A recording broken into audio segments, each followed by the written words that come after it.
नमस्कार दोस्तों, आप सभी का स्वागत है। आज मैं आपको हीरे और कांच से जुड़ी रोचक और सीख देने वाली कहानी बताने जा रहा हूँ। आप ध्यान से पढ़ना और सुनना, इसमें आपके लिए एक सीख छुपी हुई है। तो चलिए अब आपका ज़्यादा टाइम ना लेते हुए आपके काम की बात करते हैं। एक समय की बात है, एक बार राजा का दरबार लगा हुआ था, लेकिन दरबार धूप में लगा हुआ था। क्योंकि सर्दियों के दिन थे तो अक्सर राजा की चौपाल वहीं लगा करती थी। चौपाल का मतलब वो खुली जगह जहां पर सब इकट्ठे होकर लोग राजा को अपनी अपील बताते हैं। राजा लोगों की अपील सुन रहा था और सब कुछ ठीक ठाक चल रहा था, लेकिन भीड़ में से एक आदमी खड़ा होता है और वह बोलता है कि उसको राजा से मिलना है। उसके पास 2 हीरे हैं और उनमें से एक असली है और दूसरा नकली है। तो मैं राजा से पूछना चाहता हूँ कि असली हीरा कौन सा है और नकली हीरा कौन सा है। अब उसकी इस बात को राजा के पास पहुंचाया गया और राजा ने उनको चौपाल में आने की आज्ञा दे दी। राजा ने उसको अनुमति दी कि बताओ तुम्हारा क्या अपील है और क्या चाहते हो। उसने कहा मेरे पास 2 हीरे हैं, एक असली है और एक नकली है, लेकिन आज तक कोई इनकी परख नहीं कर पाया। अगर आप मुझे बता देते हैं कि कौन सा हीरा असली है और कौन सा नकली, तो इस हीरे को मैं आपके खजाने को दान कर दूंगा। लेकिन अगर आप नहीं बता पाए तो आपको इस हीरे की कीमत मुझे चुकानी होगी।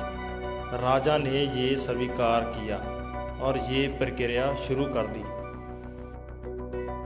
सब अपना अपना दिमाग लगा रहे थे, लेकिन हिम्मत कोई भी नहीं कर रहा था, क्योंकि सबको ये डर था कि कहीं राजा ये शर्त हार गया तो क्या होगा। तो कोई आगे नहीं आया। आखिरकार राजा ने ही बोल दिया कि मुझे नहीं पता कि असली हीरा कौन सा है और नकली कौन सा है। लेकिन तुरंत एक घटना घटी। भीड़ में से एक अंधा बुजुर्ग खड़ा हुआ और बोला कि अगर मुझे मौका दिया जाए तो मैं बता सकता हूँ कि असली हीरा कौन सा है और नकली हीरा कौन सा है। राजा को खुशी हुई कि चलो कोई तो है मेरी शान के बारे में सोचने वाला। अब उस बुजुर्ग ने 1 मिनट में बता दिया कि ये हीरा असली है और ये हीरा नकली है। लेकिन उन्होंने ये बताया कैसे, ये सवाल आप सबके दिमाग में होगा। राजा ने उसका धन्यवाद किया कि आपने आज राज्य की इज्जत बचा ली और एक हीरा अब राज्य के खजाने में आ रहा है। दोस्तों, अगर जानना चाहते हैं कि उसने असली और नकली का कैसे बताया तो चैनल को सब्सक्राइब कर लीजिए, बेल आइकॉन बटन को दबा दीजिए। नहीं तो हमें इस हीरे जितनी कीमत चुकानी पड़ती। हीरे को महल में ले जाने की तैयारी हुई, लेकिन उससे पहले राजा ने उस बुजुर्ग से निवेदन किया और पूछा कि आप ये तो बताओ कि आपने इस हीरे को पहचाना कैसे, जबकि आप तो देख भी नहीं सकते हैं। और जो उस हीरे को देख सकते हैं वो जवाब नहीं दे पाए। अब बुजुर्ग की बात ध्यान से सुनना, आपके काम की बात है। उन्होंने कहा कि ये पता लगा पाना बिल्कुल आसान था, क्योंकि जो असली हीरा था वो ठंडा था और नकली हीरा गर्म था। धूप की वजह से जो हीरा गर्म हो गया, मतलब वो कांच से बना हुआ था, और जो असली हीरा था वो धूप में भी शांत रहा, यानी ठंडा रहा। यही तो खासियत है हीरे की। दोस्तों, हम भी तो कभी कभी इतने गर्म हो जाते हैं कि हमारे रिश्ते खराब हो जाते हैं, लेकिन हमें हीरे जैसा स्वभाव रखना चाहिए।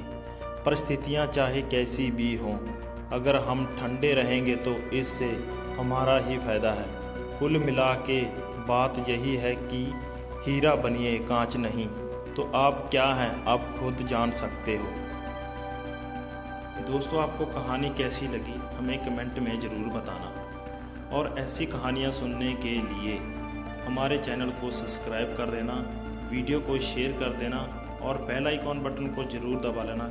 इससे होगा क्या कि आने वाली हर वीडियो का नोटिफिकेशन आपको सबसे पहले मिलेगा। Thank you.